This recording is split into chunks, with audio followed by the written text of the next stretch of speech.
Good evening, Chicago. This is Jerry Vasilatos, your Chicago Corner host, along with little Oreo, who always wants to be part of the show. Of course, he's been kind of missing the past couple shows, and today he decided to jump up on the desk since he sees that I'm busy getting the show prep ready. Yes, we know you love everybody. All right, baby. I want to thank you all for joining us tonight for our Friday night live stream where you can participate in the live chat. And I also want to welcome and introduce my guest co-host for the evening, Mr. Daniel Luepker. Daniel, Hey, joining me tonight. good to be back. It's been Absolutely. a while.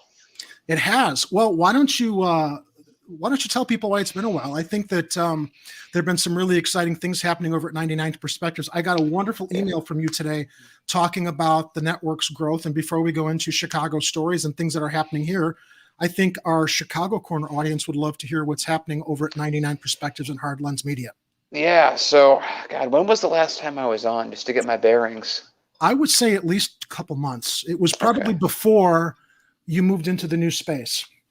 Okay, yeah, so, yeah, let me just start with this then. So, I had worked since the start of August, every single day, with the exception of one single day, at least 4 hours every day, and half the days I was working 12 hours. Now, why was I doing this?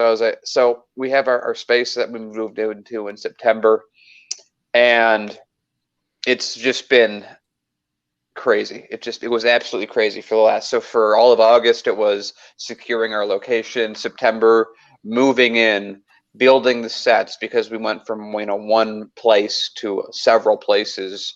We expanded from a small studio that had one desk-based set to a studio that had 4 sets plus a radio station, which is still in the process of being built, an audio room, Twitch room, event space, and just a ton of other stuff. And that took a long time to put together.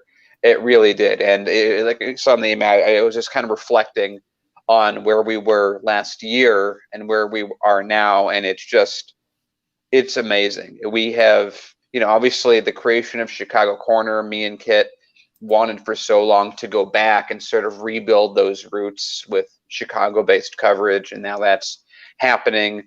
A year ago, Chicago Reacts was just kind of this test that was still in the process of being done, and now it sort of has come to be the main show for 99 Perspectives in terms of viewership. And it's amazing. We got to we're doing 3 million views a month on that channel alone, which is absurd. And so we just also expanded into Twitch, and we're doing another reaction channel as well. I've just been absolutely swamped. And it was only the week before Thanksgiving that all this work mostly got done. My entire idea and my mindset and how I like to operate things is I'm happy to sacrifice a lot in the short term if it saves me a lot in the long term. And so now that the studio is the way that it is, which had to go under itself 7 iterations of setup that we only could really test by grinding our heads against a wall and just kept figuring out what's wrong, what can we fix, what's wrong, what can we fix. But now that we're done, we finished up everything right before Thanksgiving. My work days are 2 or 3 hours shorter every day, and I'm real happy, and I'm a lot more relaxed. And it's a lot has happened, and we survived, and we continue to thrive. And yeah. So when we talk about the 99 Perspectives Network and why there was a need for more space for Chicago Corner viewers that aren't aware, why don't you just share really quickly a brief overview of what each channel under the 99 Perspectives Network is named and what areas that it covers, or what kind of shows they are. Yes, let's start with the news channel. So obviously Hard Lens Media was always the spearhead. It was the first channel that kind of does everything first, and then everyone else kind of copies certain back end procedures that it does. Hard Lens has been around a number of years. It's the oldest thing we have. But like everything else on YouTube, if you're a news channel right now, you're batting down the hatches, just trying to maintain yourself. Chicago Corner obviously comes right next. It's the local version of Hard Lens Media, and it's really been great to see this grow to the rate that it has in the current circumstances. And we have some cool stuff behind the scenes that I'm really happy we're finally able to get other people to connect with us, and the ball's now moving on. But we'll wait on that until it solidifies. And then we have our entertainment network. So Chicago Reacts being the largest. It is about a year old. It is sort of the thing that allowed us to make this entire move to begin with. It's a really fun little place where, you know, everyone just kind of comes in and watches YouTube clips. It's a lot of fun. And we just launched just a couple weeks ago. Actually, this is technically, tomorrow's its second week, start of its second week, Chicago Reacts Movies and TV, where we do the exact same thing. We're just watching movies and TV. And then we have our new Twitch channel, Chicago_plays, where people, we have most of the people that are doing reactions are also on Twitch. And if you like Twitch, that channel's going. We have like every person's doing a different thing, which I really like. It really represents the different aspects of the city. And then we have our production space and client space for people to come in and use that space, because we don't want it to just be us. We really want to make this as the long-term, a place where a lot of different people in Chicago can come and do exactly what we do, and we can all work together. And I think that's really the long-term goal, is to build a community space for Chicagoland. It could be a broadcasting co-op.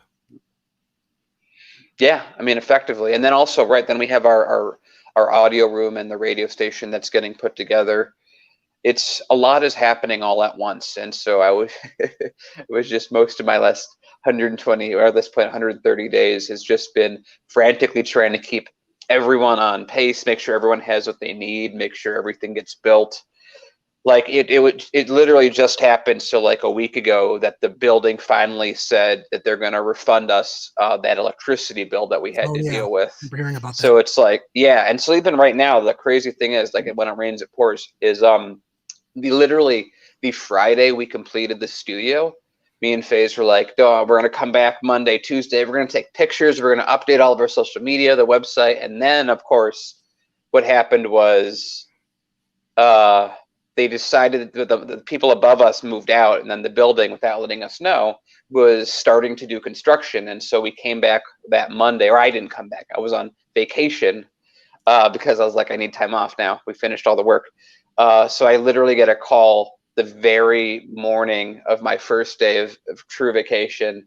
And Kit's like, hey, Daniel, there's 20 pounds of sand throughout the entire studio. Holy smokes. Where was it? If they're above you, how did the sand get in the studio? Because the previous tenants did not maintain the space very well, and because they're retrofitting all the spaces as people leave to, basically the spaces mostly used to be industrial, now they're trying to move it over to commercial and office space. So there was a huge amount of water damage from what we understand. And so the guy above us has this giant sander that's just eating, like, you know, quarters of inches away out of the wood. And it turns out there really isn't a lot of separation between the floors. It's literally just the floor separating each floor from itself. There's no like gap or anything between that. It's a very high ceilinged industrial space that's converted. So that's to be expected.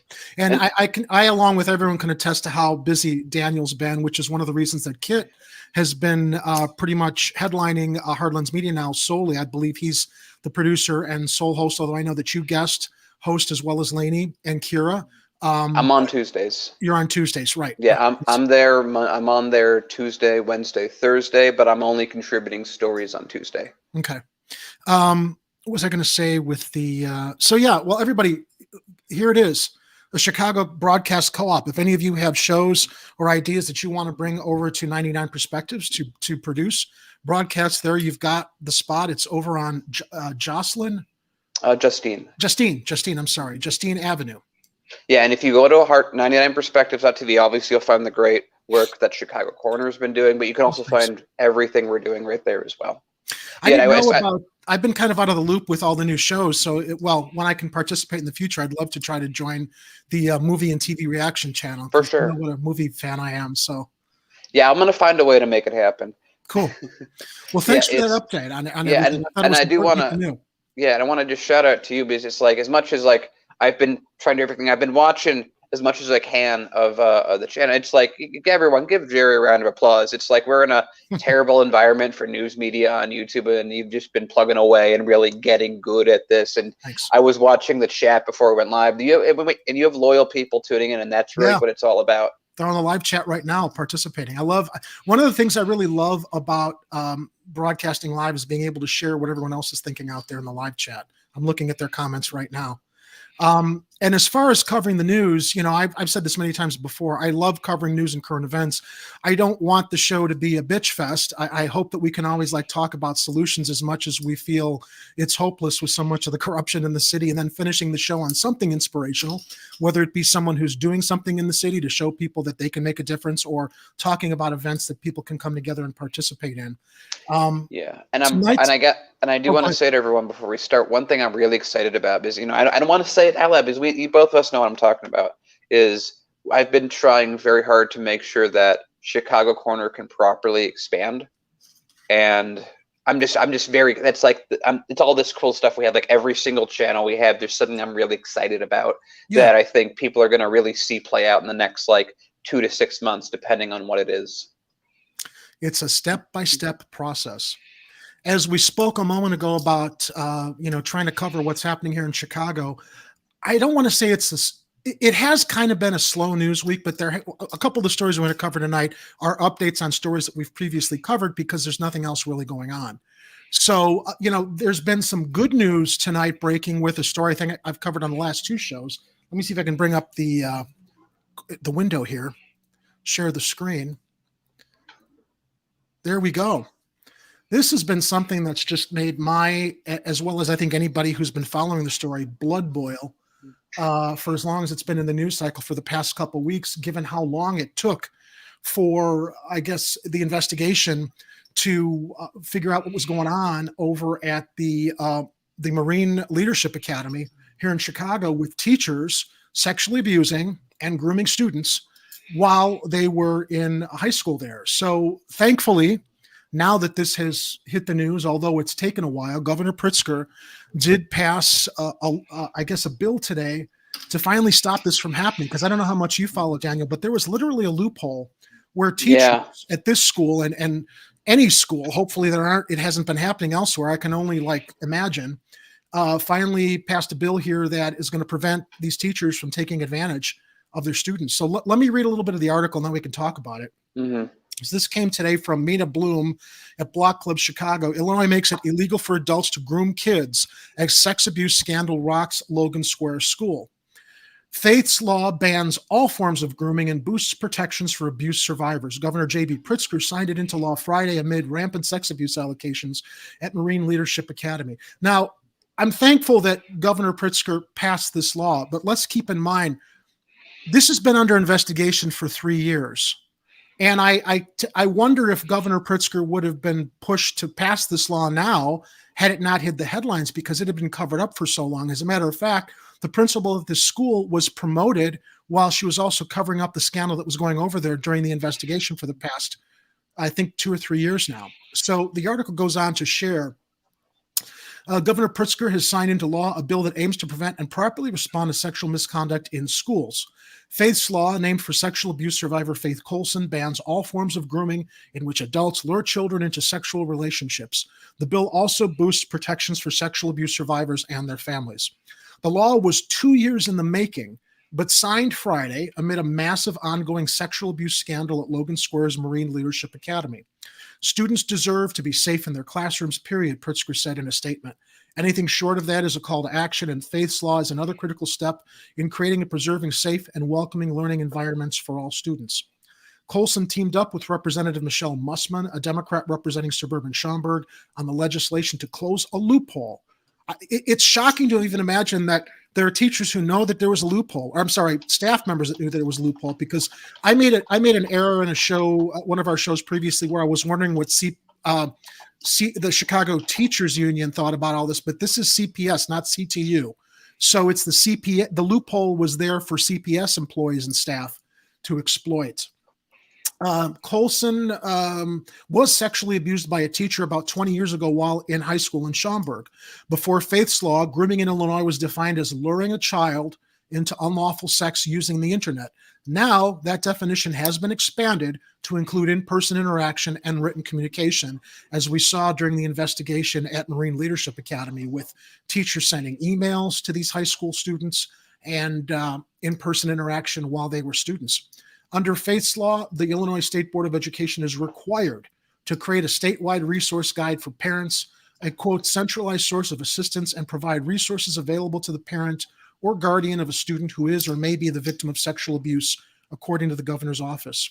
The law also strengthens sexual abuse prevention in response to training teachers and other government employees so staff can better identify misconduct and support students who have been abused. Colson said in a statement she's hopeful that with these new measures, schools will be safer and futures will be brighter. So the bill was signed a couple of weeks after Chicago Public Schools Inspector General report exposed sexual abuse, misconduct, harassment, and grooming at Marine Leadership Academy, 1920 North Hamlin Avenue. CPS knew of sex abuse at Marine Leadership Academy for years, staff says, and they didn't do their job.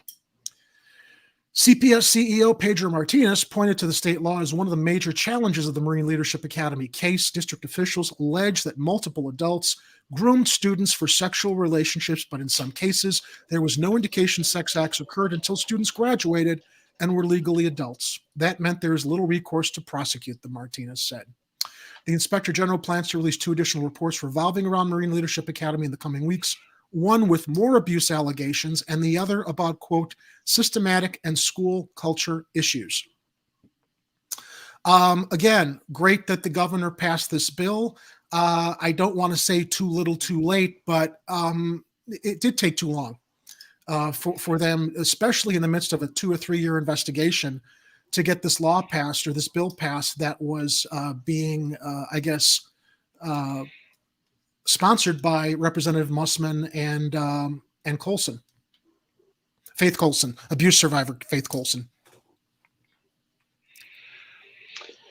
So I was reading this, and tell me if just before I get into it, if I'm misinterpreting the article, but was the big point of this law that grooming only mattered or only counted if it was done online? And Yes. Now they've basically made it so it just is a universal thing? That's how I understand the article, yeah. That got me, because that seemed immensely stupid, and I'm trying to use very reduced words on this. It just reeks of fear, early 2000. Like I have no idea when this bill was originally passed, so I could be completely off on this guess, but it just reeks of early internet. We don't know what's going on. Strangers be online. Pass a bill. But I don't get why statistically, kids are not abused by strangers online. It happens, but it's not statistically all that relevant. The relevant one is family or authority figures around them. Those are the people that tend to do it. That tends to be the way it plays out. So the fact that they passed this law in the beginning, the original law that they're amending, Yeah. and made it specific, that's really questionable. Just to begin with, that we're even in a spot where you have to amend a thing that's specific to make it universal. Why was it not universal when? Yeah. How did they miss that to begin with? I mean, are they that stupid? Maybe. But that's what I'm saying. I think that the reason, that's what I'm saying. The only reason I can think of is that it's early 2000s internet. People that are passing laws don't know what the internet is or what it does, and they're scared of it, therefore. And so they're like, we need to stop people online from taking our kids. And that was the entire thought process. It was a law that really was targeted at the vast minority of cases. And so, again, it's like these happen. Grooming happens with people that you've known, that you grew up with, that you were around, not people that kidnap you through internet conversations. I mean, yeah. No, you've got a very good point. And I think that this is what shocked me as I've followed this story for the past week, that it finally was revealed, is that, first of all, I don't think any of these staffers were suspended during the investigation. I don't know if that has to do with union protections or how investigating something can't remove one of these people who's preying upon students from the system, because during that 2 or 3 years of this investigation, if these staffers were still working, what was to prevent more abuse from happening?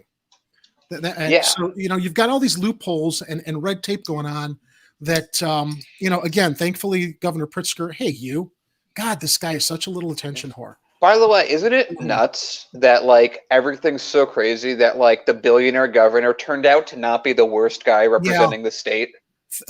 Yeah, that's I had a lot of reservations about Pritzker, and I don't think I voted last election because I wasn't thrilled that our governor's office was, basically a war between two billionaires who thought that they could try to outspend each other to get that power that went with the office. But I am grateful for a lot of things that Governor Pritzker's done. He's still got some time left, but I was wrong about him. I was wrong about Lightfoot too. I voted for Lightfoot, and I've been wrong about her. Actually, I regret that vote, but I think that in that case, she was the best of the clown car that was running, given all the other candidates. So I give props to Pritzker, and Illinois is just so weird right now. Lightfoot also had to know what was going on there during the time, and I think that I spoke about her statement the other day also about what this all took so long to investigate because of the COVID. The COVID is the excuse for everything taking time. Oh, it looks like we've got some fans in the chat. Mr. Oh, yeah, and we got a great comedian in training. Yeah, it looks like it. Somebody who's not a fan of KRTD. Wait, let's if you don't do as we tell you, we'll make Hardlands Media an enemy of real progressives. Bring it on, bro. No. You missed the more important thing. We're level 34 bad guys. It's a real accomplishment. Yeah. You got to find that. It's a wonderful. I was so happy. Oh, here's where we have some fun in the live chat.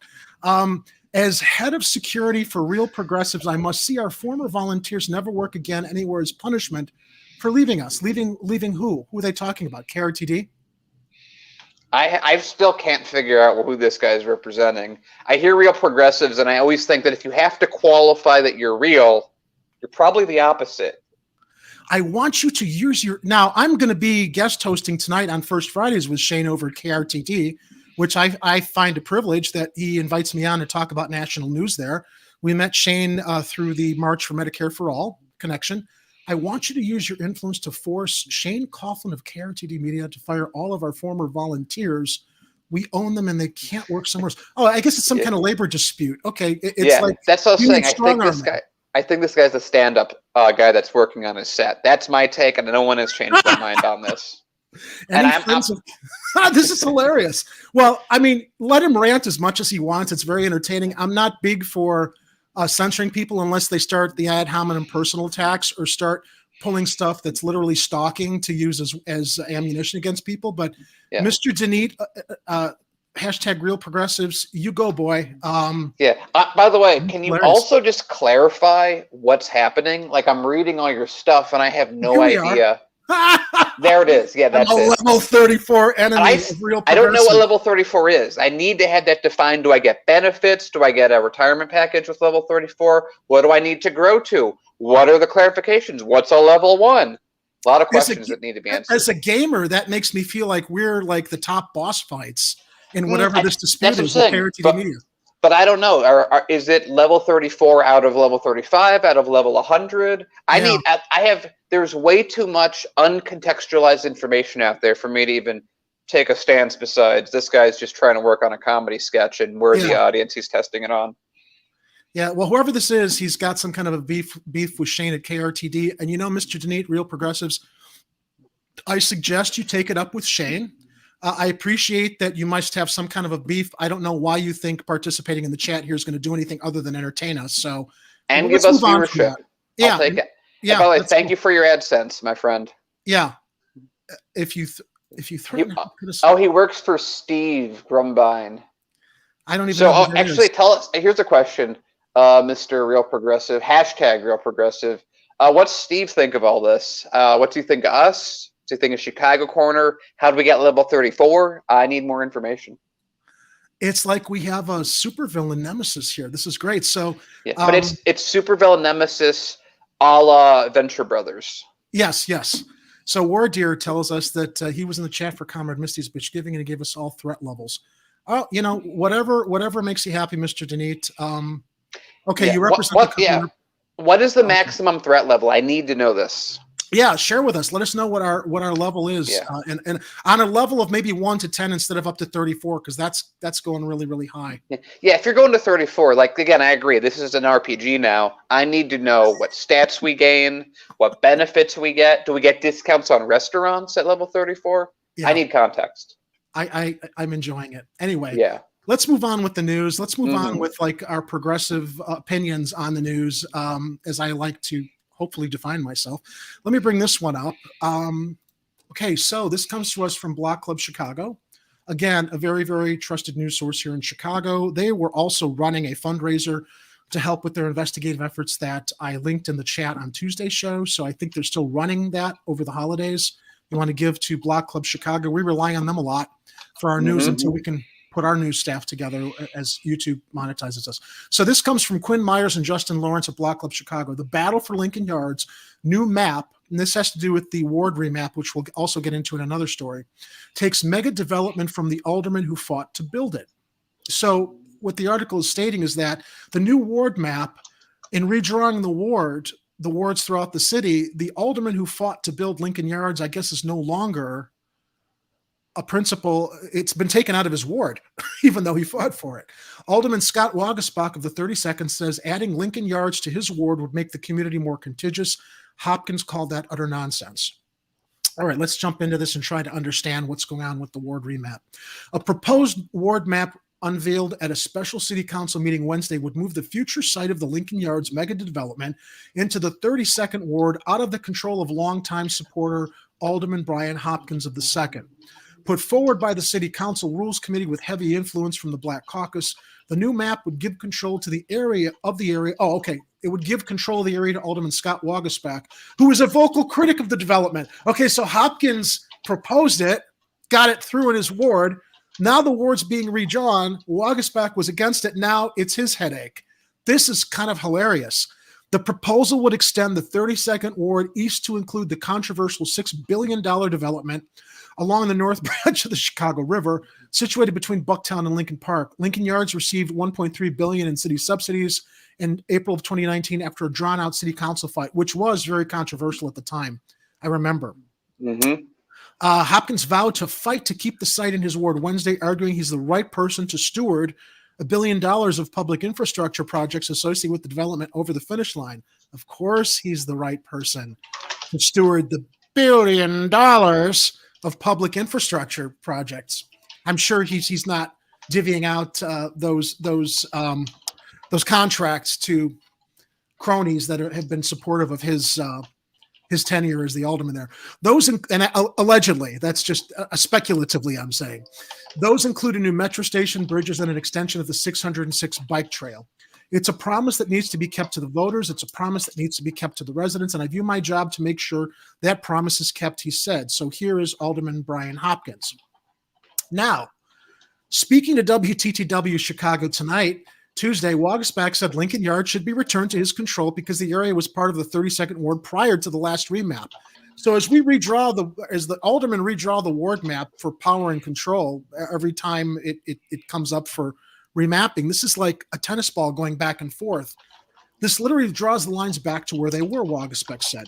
Waguespack told Block Club Wednesday the area should be seen as a comprehensive community area, a whole area as it was in the past. It really just got carved out in that last map. It was essentially sort of carved out at the last second by a handful of people. The impact and the way we were working on it for several years was as sort of overall community area there. So that's how we've been looking at it for a long time. So you got Waguespack here who wants to see the Lincoln Yards, wants to see the community benefit from it. You've got Hopkins who wants to see it redeveloped, for all the billions of dollars of infrastructure, I believe for a lot of private investment. So interesting that it's bouncing back to Waguespack, who was involved before the last ward remap. And I guess there's going to be a lot of trouble now as they fight over the billions that were going to go into the infrastructure to develop it privately. Hopkins said that argument made no sense at all. All you have to do is put a version of the 32nd ward with and without Lincoln Yards next to each other, and you'll see that answer is utter nonsense, he said. I don't know that anyone has actually gotten Alderman Waguespack to honestly answer that question. Why does he want Lincoln Yards? An alternate map released by the Latino Caucus in October and backed by Hopkins would keep Lincoln Yards in the 2nd ward.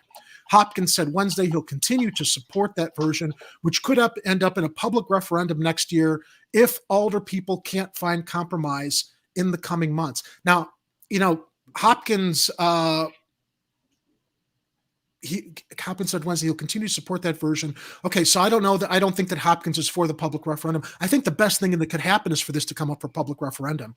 Because as we've reported previously, they've been like redrawing the ward maps behind closed doors. They haven't taken any input from a public effort that was a public initiative that was put together to redraw the map equitably. They pretty much ignored that. We reported on that 2 weeks ago. Mayor Lori Lightfoot Wednesday twice refused to say whether she believed Lincoln Yards should be drawn into Waguspac's 32nd Ward or remain in Hopkins Ward in an unrelated press call after the council meeting. Well, there she is riding the fence. She's not going to. Wait, you're saying that Lori Lightfoot is being indecisive and probably thin-skinned somewhere at the same time? Can you believe it? Never. As we round out the article, the thing I care about Lincoln Yards is they need to get to work, she said. I want to see them deliver on the promises they made to the residents of the city, particularly when it comes to necessary infrastructure work. The battle for control over that territory comes after a collective of local music venues demanded last week Lincoln Yards be drawn out of the second ward. Venue owners have organized against the development since 2018 when Lincoln Yards developer Sterling Bay announced mega promoter Live Nation would operate a $5 billion entertainment district at the site. So there's going to be a monopoly there if it stays within Hopkins' control. Local venue owners across the city protested the plan, saying Live Nation's presence would negatively impact independent performance spaces and business in Chicago. After months of pushback, the Live Nation plan was scrapped in early 2019, along with a planned soccer stadium. At the time, Hopkins said the proposed mega venue would be replaced by restaurants, theaters, and smaller venues that will be scattered throughout the site, none of which would have Live Nation ownership. All right, so they conceded on that. Hopkins reiterated Tuesday that Live Nation would not have an ownership stake in any Lincoln Yards venue, despite rumors to the contrary, but said that doesn't mean they might not have some involvement in the development. You think somebody's hedging their bet? They were originally going to be a vested owner, and that's been changed. Now, what that means going forward to things like booking, artist management, will Live Nation artists eventually be able to play at Lincoln Yards venues? All that, I think, remains to be determined, Hopkins said. So can we kind of see between the lines here why Hopkins wants to keep in his word as far as Live Nation is involved? Yeah.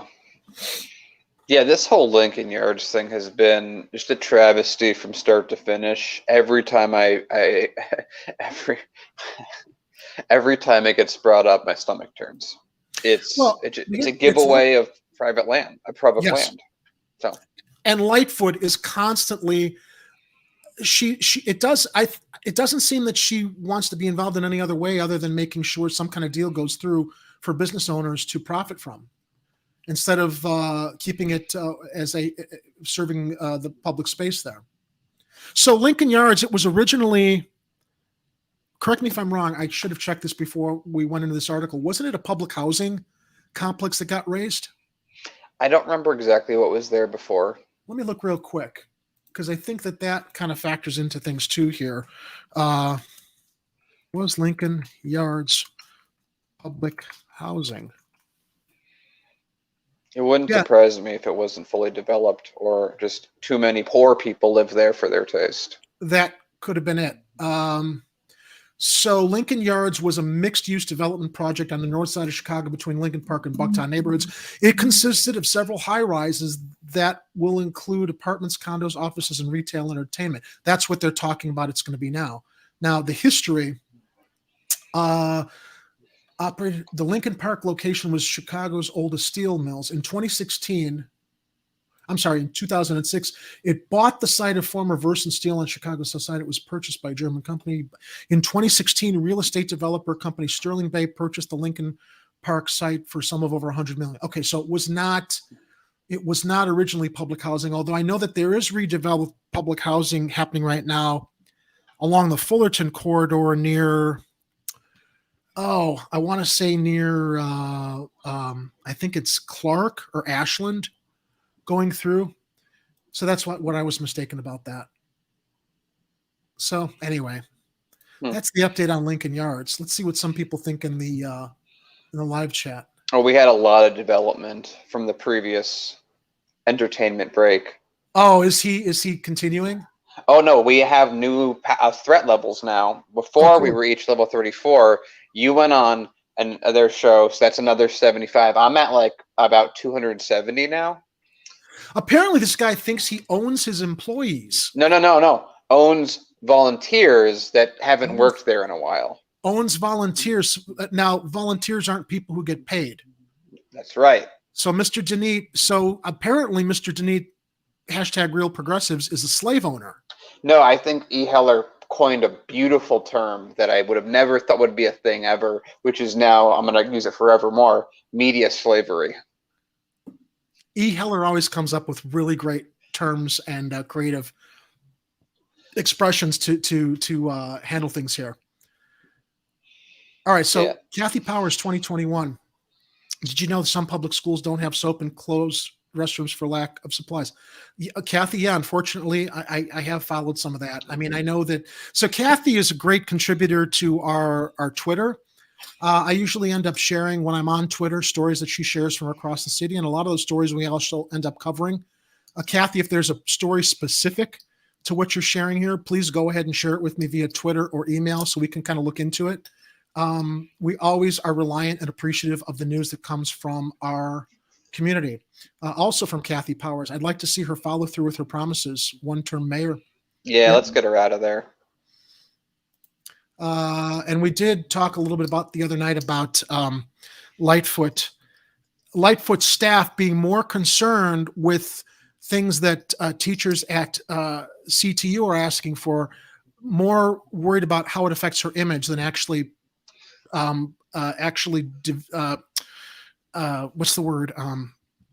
delivering what the teachers are asking for their students in both middle school as well as high school and city colleges.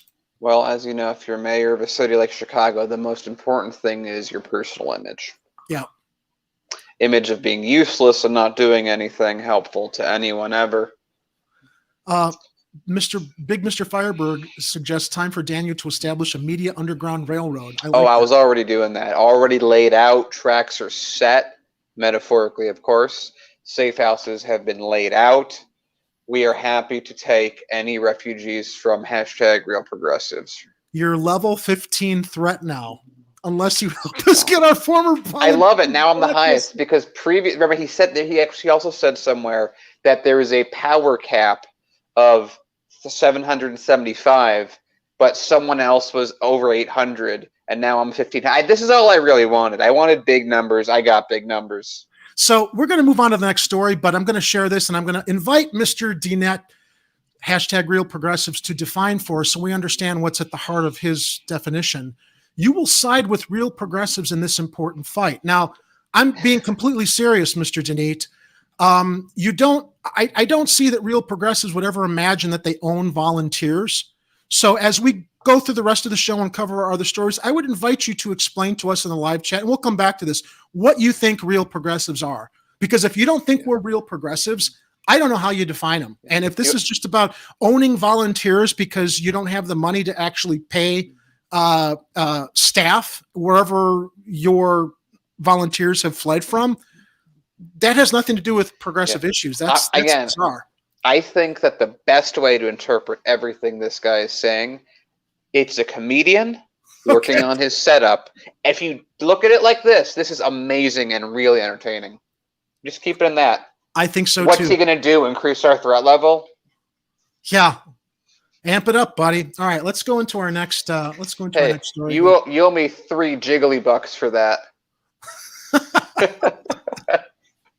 All right, so I wanted to report on this because it's kind of holiday related, and what's interesting to me I'll get to after I read the substance of the story, because this was posted today from Patch, the Center Square, Illinois news partner.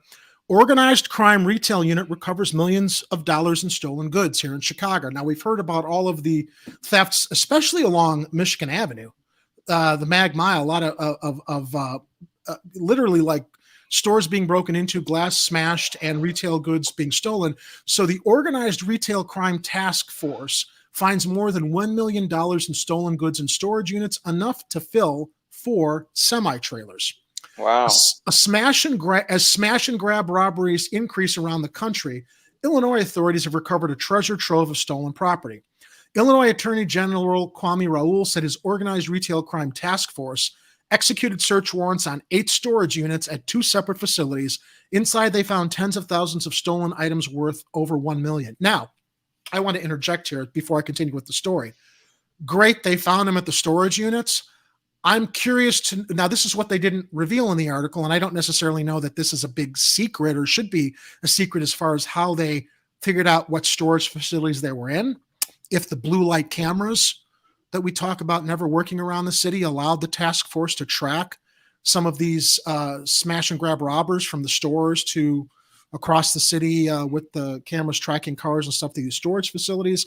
There isn't any detail on how they ended up finding these specific storage facilities. According to Raul's office, the units contained 4 semi-trailers worth of stolen merchandise, including clothing, furniture, beauty products, electronics, and high-end food.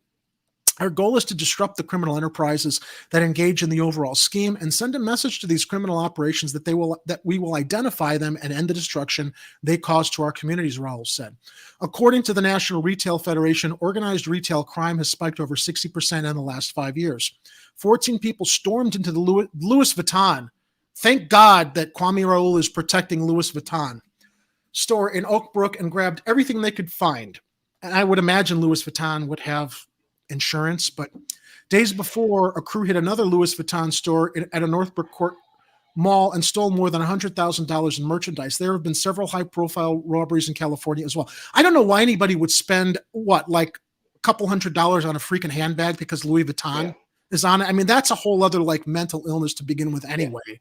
By the way, you know what's really also funny about this? If it's $100,000 of Louis Vuitton merchandise, it probably means that they're only out like $1,000 in their company anyway, right? Because that stuff is, it would. I've always wondered. Well, actually, not. I've just thought of this. That what if these stores are stealing from themselves for the insurance money because no one's buying their Louis Vuitton bags right now, and they're like, oh crap, someone found them.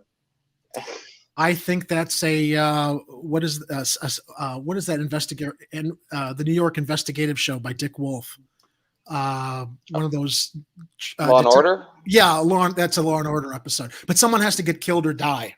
Yeah, but that's a great premise for a Law and Order episode. No, you know how Law and Order would do it with this? They would someone would die next to the storage unit, and part of their arm would be under it, and they're like, well, what's behind here? Oh my God, stolen merchandise. And that opens the investigation and the twist. See, my guess, if I was to guess what got them caught, it would probably just be what it always is. It's not the police or all the infrastructure they put out. It's probably either like some security guard watching the cameras going, that's a lot of Louis Vuitton stuff. Or some person like, that box truck is unloading a bunch of Louis. Let me call in a tip.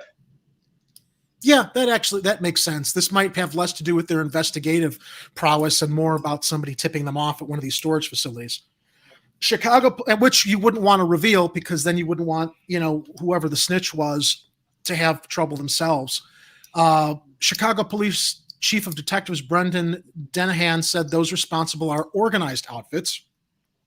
These gangs operate, and whether it's selling narcotics, this is just another layer of what the gangs are doing, organized retail crime in order to make money, Denahan said. The head of Illinois Retail Merchants Association commended the task force for their efforts. This seizure is about more than recovering lost goods. It's about protecting our communities and sending a strong message that these crimes will not be tolerated. By the way, isn't it funny that he's protect communities when he's talking about property? Yeah. Well, isn't that what the police pretty much exist for, Daniel, to protect property? That's their job. That's their job. Protect the stores and the property and violate everybody's civil rights in the process. It's about protecting our communities and sending a strong message that these crimes will not be tolerated, said Rob Carr, president and CEO of IRMA. By working together, we can better understand how these perpetrators operate and work to dismantle these criminal rings that steal tens of billions of dollars a year using profits from thefts to fund other illicit activities. Now, the reason this, I'm going to let you speak. Okay, go ahead. No, I want to share. Well, before I want to pass it to you. I want to share the reason that I found this interesting as far as Kwame Raul's office is concerned. I've contacted Illinois Attorney General Kwame Raul's office on a matter of fraud that someone tried to prey upon me with. I basically did all the detective work to discover what the scam was about. very, very quickly, I signed up. I called a phone number that I thought was MetLife Dental, and I was off by one number, right, in the phone number. But someone answered on that end, and I thought I was signing up for MetLife Dental. They took all my information. They wanted to sign me up for some introductory program for some credit counseling thing, and it was free. And I'm just like, whatever. They wanted my credit card. They wouldn't let me pass on to the next level to sign up for my MetLife Dental plan until I did that. And I thought I'd signed up with MetLife until I found a series of withdrawals from my checking account, which I realized had to do with my sign up for MetLife Dental. Called MetLife Dental, told them this was the number I called to sign up for MetLife Dental. Why were they withdrawing this money? They said, you never called us. You signed up online. I said, no, I didn't. I called you. So what the scam was, there was a clearinghouse that was using the MetLife Dental phone number off by one number, relying on people to call it if they had misdialed by one number, signing you up online on their end for the MetLife Dental, and you thinking you were talking with MetLife Dental, all the while also getting your personal information to do withdrawals that once you were past a trial period that you didn't know about unless you went to the website, they'd start withdrawing like $50 a month. I figured it all out, and I took it to Kwame Raoul's office, and you know what they told me? They can't do anything about it because I'm the only person who's reporting it. It's a civil matter for me to deal with. I'm a citizen who did all the legwork and had got the phone number, got the address for the outfit that was doing this. MetLife Dental said they had nothing to do with this. And I gave it to Raoul's office, and they couldn't do anything about it. Meanwhile, isn't it good to know that they're recovering all of this Louis Vuitton, probably insured Louis Vuitton retail property from these smash and grab operations, while citizens who are constantly and look, I don't know that everybody has the wherewithal or the stubbornness to do what I did to like figure out what went down, because I couldn't understand how this was happening. But once I did, that's a pretty complicated and sinister plan that this outfit had put forth to be able to scam people. And Kwame Raoul's office didn't want to do anything with the information. Well, the mistake was you didn't also tell him that that's where all of the Louis Vuitton bags are. If you had done that, maybe something could have happened. You're right, Daniel. Had I known that, we all, yeah, it's a real shame. We have to make sure the right collateral is offered for these things. So I was just going to say that it's fascinating. So just before I go, just correct me if I'm wrong on this. They don't know who the people that are doing this are, especially before the unit was found. Now, this is the other interesting thing. They announced this sweep. They recovered the property. No mugshots were released of any of the perpetrators. They didn't reveal or expose who this group was, which leads me to wonder, why wouldn't you, with everybody else's face plastered all over the news for other kinds of crimes, why aren't they exposing or reveal who the perpetrators who were charged? The very least, a storage unit is going to be registered by somebody. So whoever owns that storage unit has to be the person who puts stuff in there. And they're very woefully negligent or not revealing of who was at the heart of, or who owned those storage units or rented them. See, that's where I'm getting to this sounds like an inside job type of thing. Yeah. But I would also say that before this storage unit was found, they had no idea who any of these people were or anything of that nature.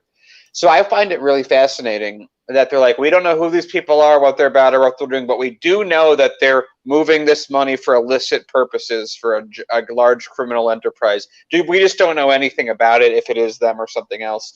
It just seems so convenient. Yeah, it does. Especially, well, maybe there's another level of the investigation going forward that they can't expose who own those storage units if it is fraud and it was some kind of an inside job. But even if that was the case, I'm sure the guy who owns the storage unit's like, oh no, that storage unit got found out. Yeah. So I'm not sure who they're hiding it from. Good point. I just wish that Kwame's office would pay attention to citizens who are giving them legitimate tips that are probably taking advantage of senior citizens or other people that don't have the wherewithal to figure out why they're suddenly getting money withdrawn from their checking accounts when they signed up for a dental plan. And I actually called that number back, and it's still operating, and they're not there for MetLife Dental anymore. So it's a number that's still in service that they're using to scam people. Anyway, we do have, you do have a news broadcast. I'm sure you could do a segment where you get everyone in live chat to write down Kwame's number and just call in as a concerned Illinois citizen who's dealing with the same issue.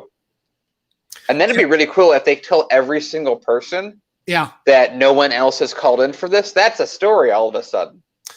Kathy brings up the other scam we're all dealing with it like every hour of the day, our auto warranties. I have a 2001 black Jeep Wrangler, which is clearly out of warranty, even though it's in good shape still. And I always like keep these people on the phone because, they'll call and they'll say, I need to extend my auto warranty. And I'm like, wow, I've had my Jeep since 2001. I didn't realize I could extend the warranty. And of course, then they hang up. But I figure the longer I keep them on for my own amusement value, at least it keeps them off the phone trying to scam somebody else. Kathy also shares with us higher up in the chat here. Where was it? Sorry, Kathy. Oh, yeah. Yeah, as far as the Raul story goes, blame the gangs, not the corporatists behind them. Yeah, maybe those gangs were just trying to take as much money from citizens as wage theft from corporations does. Yeah. So I have an update on the Ward Remap, which kind of related to the Lincoln Yards story. Apparently, the aldermen failed to vote on a map Wednesday, which led to the whole Lincoln Yards controversy we just reported on a few minutes ago, meaning the issue might go to a contentious referendum where the voters would decide, which I am all for. I think the voters should have a hand in determining what the ward boundaries are instead of the aldermen who are trying to carve out the wards to support their own power and consolidate their own agendas. Aldermen unveiled a proposed ward map at a city council meeting Wednesday, showing Chicagoans for the first time what the city's newest political boundaries could look like. But city council did not vote on the map. That was largely worked out behind closed doors and repeatedly delayed by political battles, increasing the possibility of a contentious referendum where voters would decide on which map will be in place the next decade. I'm glad that we might have some ability to pick from two rigged maps. That's true. I wonder if there's a way, though, that the citizens group that proposed the map that they're not considering could get theirs on the referendum. That'd be really cool. Yeah. This gets back to America is such a dumpster fire that in all these things I just started going, why don't we just as a matter of system pick 5 random people in a ward randomly, and then everyone votes on the one they like the most to run that ward? It might get us more equality. It likely will. Good point. Paper copies of the map were handed out at City Council Wednesday. A copy was made available later in the day on the city's website, but it wasn't clear enough to show street boundaries. Yeah, look at it. It's all like it looks like someone used the Gaussian blur in Photoshop to completely make it impossible to see what the streets were. And this is on the city's website is where it was released. You're going to tell me that the city didn't know how to release a clear map that would show the streets so people could follow this properly? This is like a complete disinformation campaign. Hey, you're acting like we're a rich democracy that has money for these things. They have a volunteer that's probably running all these things, and Real Progressives is about to take them. There you go. Here's the proposed. So if you go to the show notes below, everybody, where we always have in this description, you can click through to this article at Block Club Chicago if you're so inclined to click through and see the interactive ward map, which if you click over, well, here's my ward. Let me see. I'm in Ward 50. So I guess if you click on something, it's supposed to open. Oh no, I guess what you need to do is you need to zoom in. That's what it is. So you can kind of see what the boundaries are going to look like. But as by the way, you're right. They have no guidelines. This could literally be in the middle of the ocean. Yeah. Uh-oh. I think we have someone who wants to, hold on. Oreo, I think that we need, hold on a second. We need to do a seance. Oh.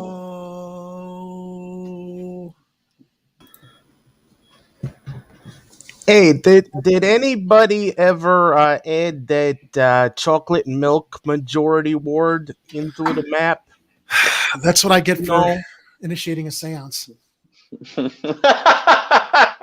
I'm just checking because the last time I talked to those alder creatures, they said they would do it. if I gave them a gallon of free chocolate milk every month, because they always need that little bit of a kickback. And I'm like, well, that's not a really huge problem there. This is Chicago. And that's just the way we do things around here. Yeah. Pretty much. Chicago is still #1 most corrupt city, and we are simply watching this play out before our very eyes. And segregated. I think we are the most segregated city in the nation. No, we're hyper segregated. Whole different level. Let me also wrap up some of the details from this article, though. We covered Hopkins potentially losing Lincoln Yards, but we also discovered that Alderman Austin drawn out. Hopkins could lose Lincoln Yards. The city's ward remap process was led by Alderman Michelle Harris of the 8th. The city's map includes 16 majority black wards, 14 majority Latino wards, 1 majority Asian ward, and 1 black influence ward that isn't quite a majority, the 27th ward. Now, under the proposed map, indicted Alderman Carrie Austin, 34th, would be drawn out of her far south side ward. The longtime alderwoman said she'll likely retire rather than run for a new term under the proposed map, which would move the 34th ward into parts of the Loop, West Loop, and near West Side. I only wish that they could have redrawn this map to also draw out Daley Thompson and Burke. But as I understand it, I think that they're actually like the ward boundaries are redrawn to try to give Burke more power, which Lightfoot actually kind of stepped up and said she was against when we reported on it the other day. Well, when Lightfoot steps up, you really can't notice a difference either way anyway. That's true. That's true. Latino alder people blasted the city council map as a backroom deal worked up by connected attorney Casper, who served as the longtime election attorney to former House Speaker Michael Madigan, who resigned his seat under the cloud of a corruption investigation of ComEd. Alderman Silvana Tabares, 23rd, said she'd be completely drawn out of her ward to protect the incumbencies of Madigan protege Alderman Marty Quinn, and indicted Alderman Ed Burke of the 14th by shifting it completely east of Midway Airport. This is why it's all being done in back rooms, and the public initiative with the ward remap that was presented to them is being ignored. This is about Burke and some of the other mafia aldermen, as I like to call them, consolidating their power. Jerry, I also had another thought about what they should be doing with the wards. All those wards that are right by the lake over there, they're going to flood in the next 5 years or so. They should probably just plan for that now to just, draw pretty much most of, most of that lakefront wards out of the picture entirely, right? Pegleg, you better watch coming on the show here because you are a level 56 threat. According to Mr. Morris, VP of RP in Action. Why is it so low? You missed it. I'm now level 4,760 out of 775. What level Clearly, am I? Mr. Morace and Mr. Dine Eat don't know about the flavor improving technology that I invented. Yeah. You know what, Mr. Morris? Because my threat level would be way higher because, as everybody knows, flavor improving mugs are the mugs that improve flavor. And you cannot handle that kind of flavor magnitude, Mr. Morris. Yeah, I'll make you a deal, Mr. Morris. You buy 50 or more mugs of any variety from the store, link in the description below. I will have a meeting with you. I want to share in relation to the last article that we read. Kathy is contributing again. She had no luck with Kwame either. So obviously, you call Kwame's office. They're more focused on recovering stolen merchandise for Louis Vuitton. Oh my goodness. This is insulting. I'm only a level 880. What do I have to do to get to level 1,000, Mr. Morris? You gotta be like me. I'm over 4,000. I'll soon be over 9,000. That's because you're the CEO of 99 Perspectives, and I'm just a lowly volunteer anchor here on Chicago Corner. That's why you've got the higher level. Yeah, so Kathy Powers, I loved when Lightfoot said she wouldn't approve any map if Ed Burke got any territory. Mr. I'm having one of those mugs in the new year. Yes, you are. Wonderful. I've been corresponding with Mr. Firebird, who's overseas. He is, I believe, in the UK. He loves our show, and I'm very, very grateful, Big Mr. Firebird, that you watch. And of course, our colleague Kit Cabello, host of Hardlands Media, regular host and anchor, is the level god emperor of mankind. Yes, that's way higher than 775. We're 880. That's at least 9,000. Probably a little more. And he's asking, how does he prove that he bought the mugs? He's also asking if I'm going on KRTD tonight. Yes, I am in a half hour. So if you want to continue this entertainment there, we'll see you in the live chat. And I tell you, this is how you prove you bought the mugs. You take your stupid mobile device and you take a photo and you post it on social media like every other person does. Yeah, that's better than what I was going to say by like 5. With that's 3 levels flavor better. Improving mugs. Yes, I'm up to 1,700. Awesome. All right, let's get to more other stories because I want to be able to end on time so that I can be on time for Shane's show at 9. Although even if I have a little bit of a break in between, that's fine. I want to cover all the news that we were going to go into tonight. So I'm going to try to be brief about these last couple stories because it's pandemic related. I think we're all burned out from this stuff. But let me. I got to go feed Bessie. I will talk to you gentlemen later. Thanks, Pegleg. Good to see you. All right. So the reason I thought I'd bring this up is because it relates to no more restrictions being put through in Chicago. But as I understand it from Patch staff, J. Ryan Danielson, Illinois reports highest COVID-19 case spike of the year. December. Yeah. The surge comes as state health officials are on the lookout for the new Omicron variant of the virus, which may be more contagious. Everyone's heard about this all throughout the news, so I'm not going to do the whole article, but let me just do the first paragraph. A week after many Illinoisans travel across the state or around the country to gather Thanksgiving tables with family and friends, state health officials reported the largest surge of new coronavirus infections this year. Now, concurrently, Allison Arwady, who is our public health official here in Chicago, says there will be no new COVID-19 restrictions planned for Chicago yet as Omicron pops up around the U.S., Top Doc says. Given the fact that we just saw that we've got the highest spike now in Illinois, this is a little bit alarming. I know that nobody wants to see lockdowns anymore. I know we're all burned out and we're all trying to figure out how to live with this as carefully as we can. Most local COVID-19 restrictions have been lifted since vaccines became widespread. This comes to us from Kelly Bauer at Block Club Chicago. Local officials have said it's inevitable COVID-19's Omicron variant will soon be found in Chicago, but they aren't yet planning any new safety restrictions. Dr. Allison Arwady, head of the Chicago Department of Public Health, has said she expects Omicron cases will be detected in the city within days. Cases have already been found in several states across the country, including nearby Minnesota. And though the federal government is cracking down in some ways, like tightening up testing requirements for international travelers coming to the United States, Chicago is not yet planning more restrictions, are what he said throughout the week. The city and state largely require people to wear masks indoors when in public. Otherwise, most local COVID-19 restrictions have been lifted since vaccines became widespread. Although vaccines don't stop you from catching it, they only build up your immunity to help you fight it.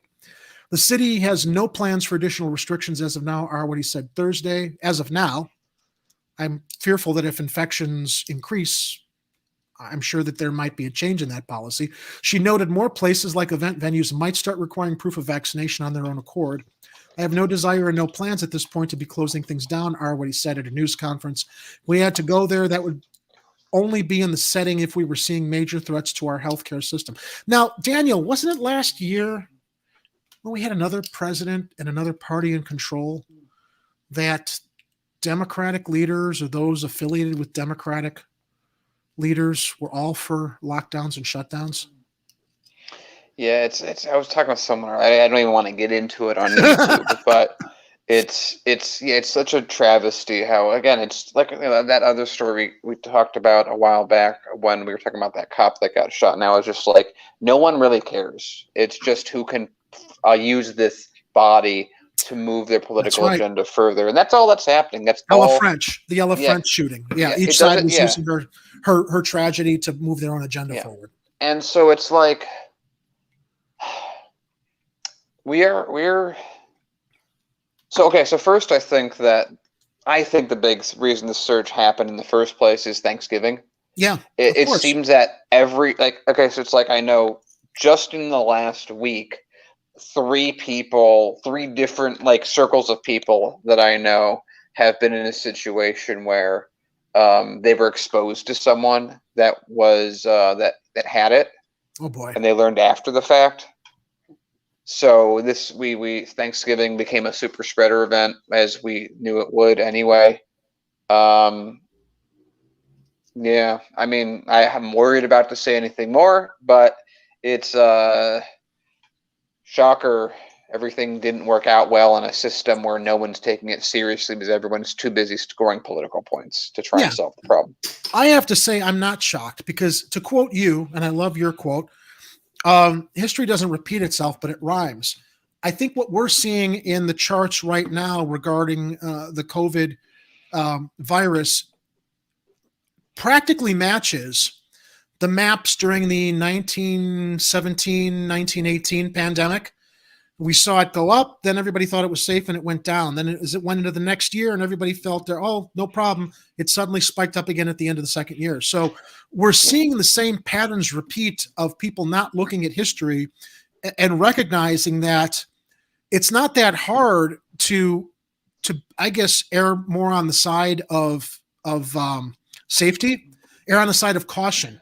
I mean, I always have this argument with people who are climate deniers or climate change deniers. They're like, oh, there's no real evidence that industry does this, that, and the other. I'm like, say, okay, so even if there isn't evidence, why would you be so against erring on the side of caution? It's not really going to hurt anybody. It's just going to force us to like do things in a safer way that might save us if it is a problem. Why would you just go full steam ahead and damage the climate instead of being cautious about it?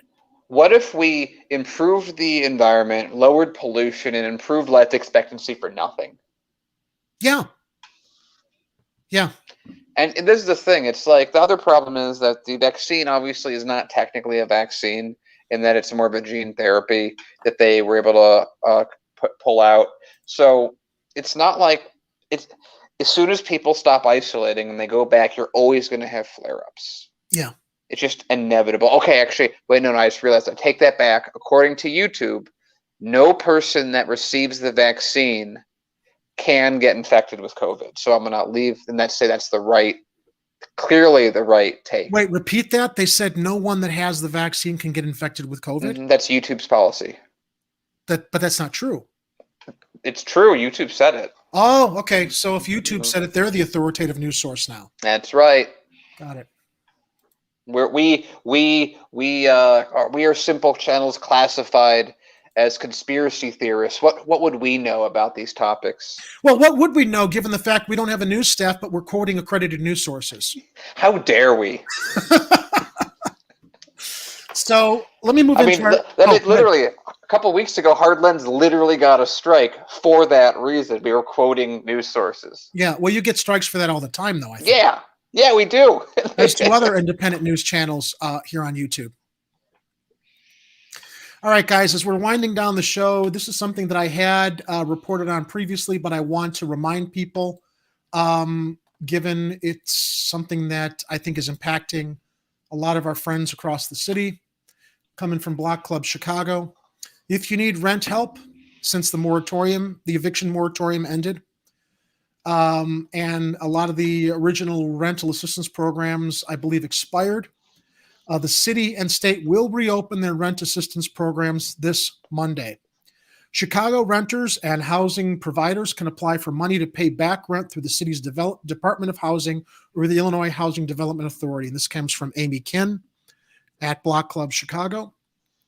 City and state grant programs to help people still behind on their rent will start accepting applications Monday.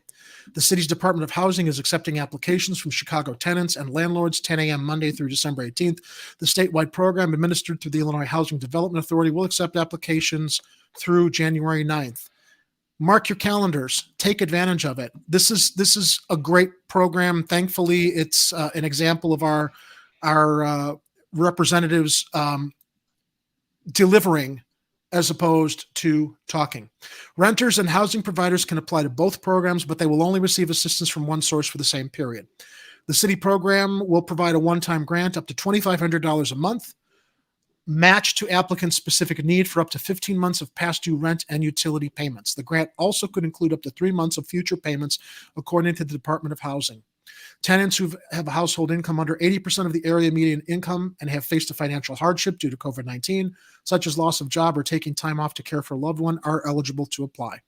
Applicants will not be asked for social security numbers or any other legal residency documentation, and the program is open to all Chicago residents regardless of arrest or conviction history. Tenants with verbal or month-to-month lease agreements are eligible to apply, but they are required to show proof of consistent payment history for housing according to the city. So once again, Monday, it's linked in the show notes down in the description box. If you need rental assistance, I'm glad that they're offering this program again. I know some people who are in kind of desperate straits that are affected by this. So take advantage of it, everybody.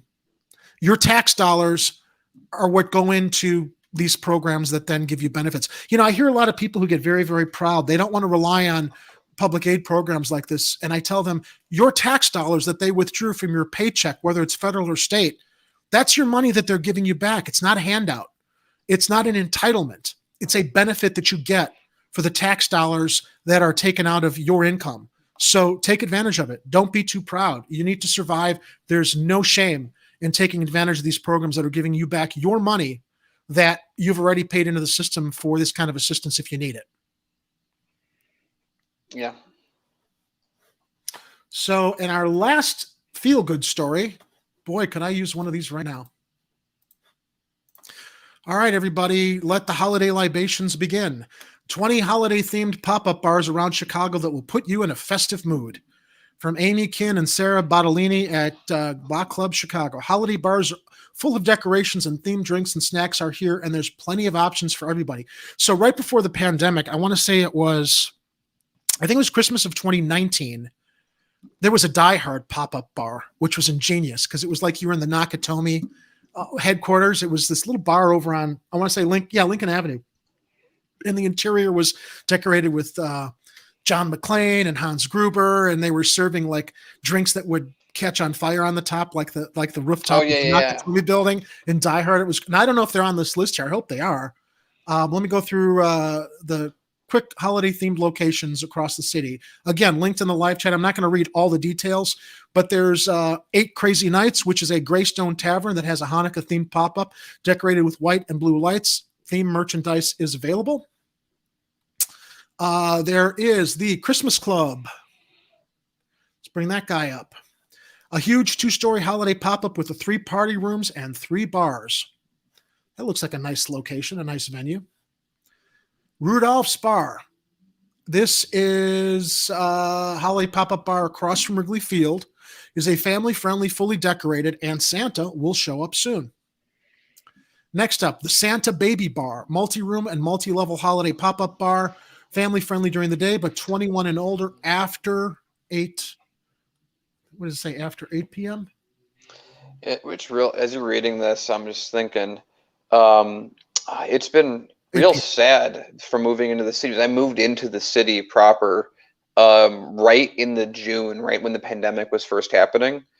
So I really hadn't had any opportunity to truly and honestly like tour the area that I'm in or the restaurants, because it's just like, my thought is like, if I'm going to do that, I want to do it proper and not with like the whole air of the pandemic around us. So I feel like I've lived in the city for like a year and a half now, and I've had no ability to even explore it. I think we're all dealing with that too. I mean, it's only been as of late. I think in the last month, I went out to one of my favorite venues, which is the Lincoln Tap Room over on Lincoln near Wellington. It's this great, like vintage old style tavern. But you know, it was pretty full, which was nice to see. People were out. They'd come in with their masks, take them off at the tables. I think people are feeling safer about going out, but with this Omicron thing starting up, I mean, I think it's going to start affecting things again. And it's exactly what, like you said earlier, it's exactly what the World War One, well, I should say 1918 pandemic was doing, except we're going to have way more of those jumps because we're ironically, not enough people are getting infected consistently enough because, again, half the people take it seriously and go through protection, half the people don't. And so as soon as the people go that are looking and they go, oh, it's time to go out and about, then it just resets, goes back up, and then we keep doing it. I'm almost at the point where I'm like, let's just get like everyone infected to the point that the hospitals can handle it and no more. I don't know that the hospitals can handle it after my experience at the ER regarding something else a few weeks back. But we just need to get through this. I'm kind of withdrawn from it too, especially the political agenda. This is not a political matter. This is a health and safety matter, but so many people politicize it. I'm just like, fine, you don't want to get vaccinated, you want to get sick, go. Do it, and I hope that you survive it. But if you don't, it's not like you weren't warned. And I'm tired of arguing with people about talking to their doctors instead of listening to some knucklehead on Fox News or CNN. Well, remember, YouTube says those are also authoritative sources. I know. Of course they are. So you got to listen to them. Here's another fun bar, Elfed Up. An over-the-top Buddy the Elf-themed bar featuring appearances from Buddy himself, floor-to-ceiling elf decor, and an upside-down Christmas tree. Then we've got Jojo's Winter Wonderland. This holiday pop-up bar is Jojo's Shakes Bar heated tent. It has a Christmas tree, giant presents, and 2 igloo domes to take holiday-themed pictures. Next up, we've got Frosty's. I think we're getting to the end of the list because I think it was only 8. The beloved Christmas-themed bar Frosty's is back for its 4th year with dancing elves, a singing Santa, photo shoots, and more. The Reindeer Room at Tack Room. This pop-up bar in the Tack Room features a piano bar with festive lights and live music 9 p.m. to midnight daily. Then we've got Happy's.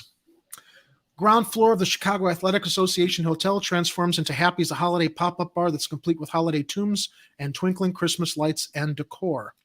Next up, Happy's Outpost. Happy's is setting up shop on the 2nd floor of Parsons Chicken and Fish in Westtown with holiday decor and TVs playing holiday movies. As we get towards the end of our list here, we've got Jack Frost's Winter Walk. And this outdoor interactive Christmas event takes up 2 acres in Goose Island. It features an ice skating rink, photo booth, axe throwing. Ooh, I've wanted to do that once or twice. That's a holiday tradition. And music and lights and Christmas trees for sale. And, I like this one. I like this one a lot. Krampus. Krampus, the fabled European anti-Santa, is taking over D-Men Tap this year for a Krampus Christmas pop-up. Festivities include a traditional Krampus parade, a Krampus-themed Dungeons & Dragons night, and Film Fest. The Tinseltown Holiday Pop-Up Bar, the Pink Squirrel in Logan Square, has turned into a holiday pop-up bar with decorations and duck pin bowling set beneath twinkling lights. This list is a little longer than 8, but I want to be fair to everybody. Lou's Lights at Lou's Backyard. Lou's Backyard is a fully decorated for the holidays and turned into a pop-up bar. Entrance is free, and guests will have the chance to take holiday-themed pictures with a giant snowflake. The Misfits Christmas Pop-Up. Misfits Christmas Pop-Up is a tribute to the 1964 classic Rudolph the Red-Nosed Reindeer and the Island of Misfit Toys. I like this one. There will be a 10-foot wood characters and multiple themed rooms, including a 600-foot heated outdoor patio decorated as Santa's workshop. Mistletoe at Mordecai's. Mistletoe at Mordecai's, a high-end cocktail bar, is an annual holiday pop-up bar in a swanky space right across from Wrigley Field.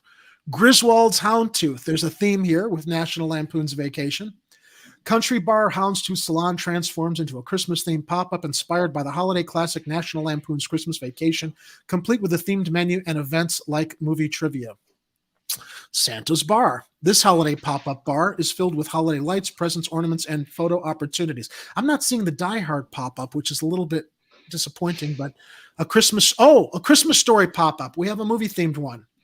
This 2-story Christmas Story-themed bar will feature lights, a series of holiday events, and a 24-foot Christmas tree. Winter Wonderland Luau. This decked-out bar is adorned with palm trees, Christmas lights, a 6-foot Elvis cutout, and a blow-up beach Santa. That is the end of the list. I'm going to have to look and see if there is a Die Hard pop-up anywhere, although I don't know that I'll be able to make it out because I'm sad to share with everyone.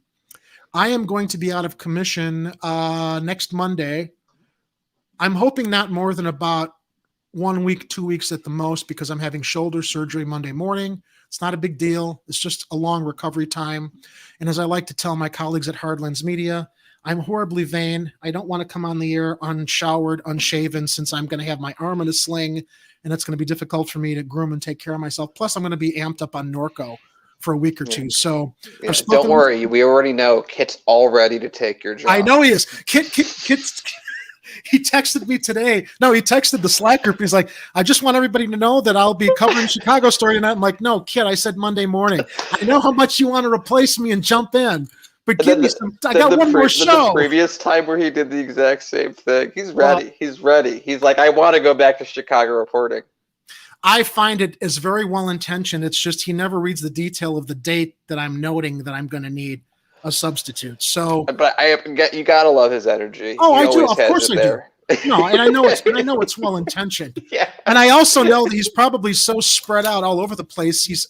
It's hard for him to catch little details regarding like dates and stuff. But I know that Kit will be there, and it's going to be great. You guys are in for a treat. Kit will be here for a week or two, and then he'll try and stay. And it's and then I won't get the show back. So good night, everybody. That's it for me. Yeah, but so next time, so we would say that if Kit is indeed in chat still, Kit, next show we need you, buddy. Norco Jerry could be fun though. Yeah, it could be. It depends on how I mean, I might pop in, but I can't do all the prep. Although I did want to let you know and Kit know I'm happy to help curate the stories and create the graphics to do some of the preliminary work. So. I know that if you feel up for it, and if Kit's already hosting it, it makes sense for you to just jump in as you need to. Thank you. Hopefully you can make our event. That's on the 18th. I saw that. I didn't respond because I wasn't sure yet. I'm hoping that I'll be well enough. See, you know what my challenge is, Daniel, is I hate to always repeat this for everybody that don't know, but just so you understand, I'm going to have my arm in a sling. And since I'm an amputee, I will not be able to use my crutches to get around. And I need 2 arms to put on my artificial leg. So since my arm will be in a sling, it makes it extra problematic for shoulder recovery. Depending on when I'm able to use crutches or put my leg on is when I can get out of the house. So how long I'm in the sling is going to depend on when I can get out or not. So I'm sure the 19th, maybe not positive though. If we get to a point where you're close, I'm sure we can figure up a pickup. Yeah, I can get a ride there too. I mean, it won't be difficult. It's just, I just got to be careful not to throw something. Definitely. Yeah, don't overexert yourself. Yeah. Yeah. So before we close the show, I want to thank everybody for joining us. Hopefully I will see you all before Christmas. In the meantime, I do have it linked in the description below. I do have a holiday fundraiser going on. I'd like to raise money for the night ministry. You can donate to them directly. You can donate directly to any of the Illinois food banks. You can donate to Toys for Tots. However, if you donate to the night ministry through the Chicago Corner link, you will get a free copy of my Christmas movie Solstice for your donation. Essentially, you donate money, I send you a free copy of my film. So while you can donate directly to the night ministry, if you want to get something back in return for your donation, use the Chicago Corner link at the 99perspectives.tv website. Go to Chicago Corner. You'll see our masthead there for the Chicago Corner Holiday Fundraiser. Click through to donate to the night ministry, and I will send you an autographed copy of my movie on Blu-ray, DVD, soundtrack CD, or the poster. Also, always remember, because I think he's kind of stepped out, we gotta pimp this before the end of each show. The flavor improving mugs, they are the mugs that improve flavor, that have been created by E. Heller. Makes a great holiday gift if you're a fan of Chicago Corner and all the great co-hosts here. That's something that you can enjoy while you're even enjoying our broadcast. It improves the flavor 25% of any beverage that you put in there. And by the way, if you guys are a fan of the entertainment channels, we literally just like a week or two ago finally got mugs and shirts. We're gonna have more stuff coming, but we have merch for both sides of the company now. So I got 5 minutes. I got to jump off here to go over to. Please join me at why am I spacing out? I've got the, oh my God, I'm having a senior moment here and I'm not even KRTD Media. Why was I thinking W? I'm going to be on KRTD Media with Shane Coughlin in 5 minutes to talk about some national news stories. So you can find them on YouTube. Just go up there to the search bar, go over to KRTD Media. We're going to go on at 9 o'clock Chicago time, 10 o'clock Eastern time. Daniel, thanks for joining me tonight. It was a pleasure. Thank you for having me. Absolutely. And thanks for letting me help out with Chicago Corner this year. It's been a blast, and I look forward to continuing. You've been really amazing on this channel, and I know for a fact that when we get to a point, either through becoming an authoritative source ourselves or YouTube lifting the blockade, your channel is just going to explode. I think so. I know that I'm going to have a lot of good help here doing that. So remember, everybody, have a safe weekend. Be vigilant. Watch out for each other. Stay safe. And if it's happening on the streets, you'll hear about it here on Chicago Corner. Have a safe weekend, everybody.